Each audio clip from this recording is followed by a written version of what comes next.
Je quitte la ville pour un moment d'évasion dans un lieu mythique, le Royal Golf Dar es Salaam. Le parcours de 45 trous alterne fairways, greens et bunkers au milieu d'un cadre enchanteur.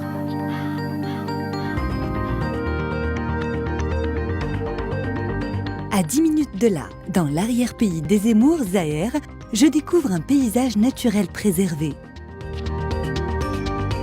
Un lieu idéal pour pratiquer l'écotourisme et déguster de délicieux produits du terroir.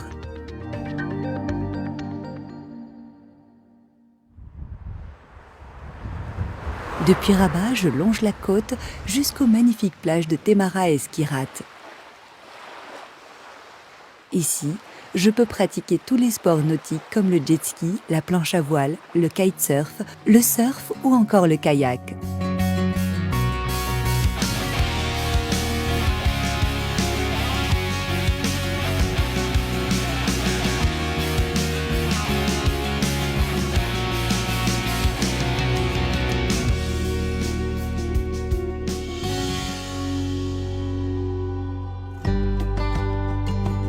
De retour à Rabat, je traverse en barque l'embouchure du Bouregreg pour me rendre à Salé, ville millénaire.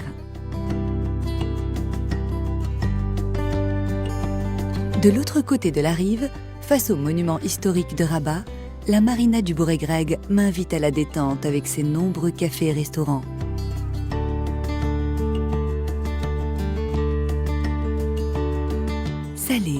Salé mérite le détour, notamment pour sa médina qui a conservé un riche patrimoine.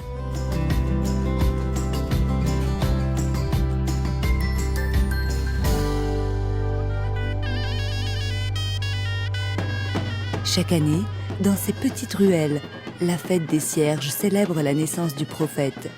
Cette cérémonie ancestrale reflète un riche patrimoine culturel immatériel.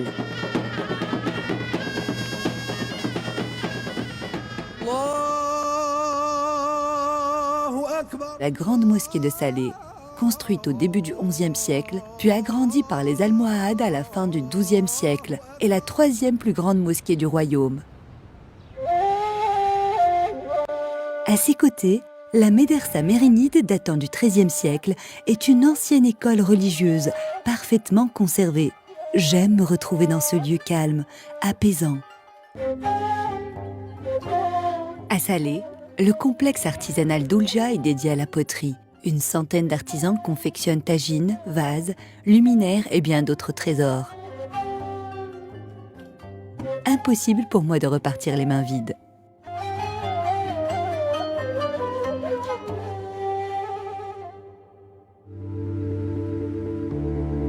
Direction Kénitra, à environ 40 minutes de route de Rabat vers le nord. Sur la route, je fais une halte à Bouknadel. Les jardins exotiques de Sidi Bouknadel sont incroyables. Ici, il y a des espèces végétales issues de tous les coins du monde.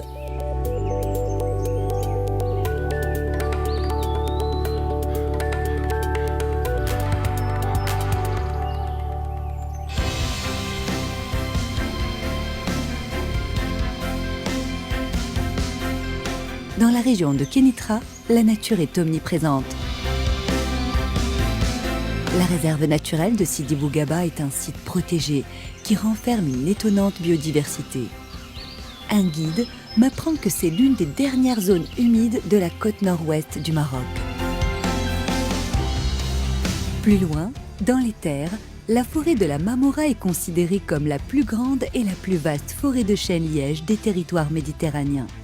La promesse de superbes balades. Encore plus au nord, à 50 km de Kénitra, je suis séduite par Moulay Bousselam, un petit village de pêcheurs. Sa lagune, Mer Jazega, est un site ornithologique de renommée mondiale. C'est l'occasion d'une balade en barque à la découverte d'oiseaux migrateurs.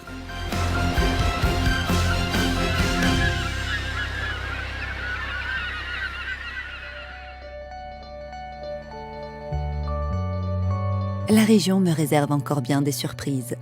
De retour dans les terres, je découvre Sidi Slimane et Sidi Kassem. Cette magnifique campagne est un lieu idéal pour l'écotourisme.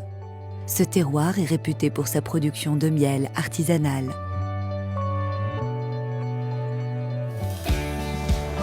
À 60 km plus au sud, la route est vallonnée jusqu'à Kémisset.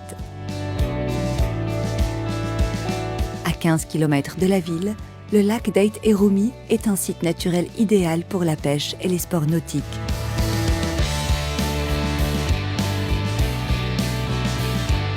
À 30 minutes vers le sud, à 1500 mètres d'altitude, je découvre Oulmez et ses sources thermales réputées.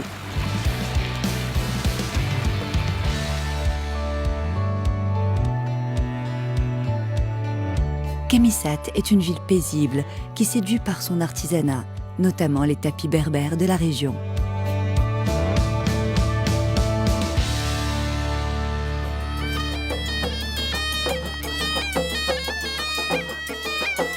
Mon voyage dans la région se termine avec un spectacle de Fantasia, véritable tradition équestre du pays. Un spectacle fantastique.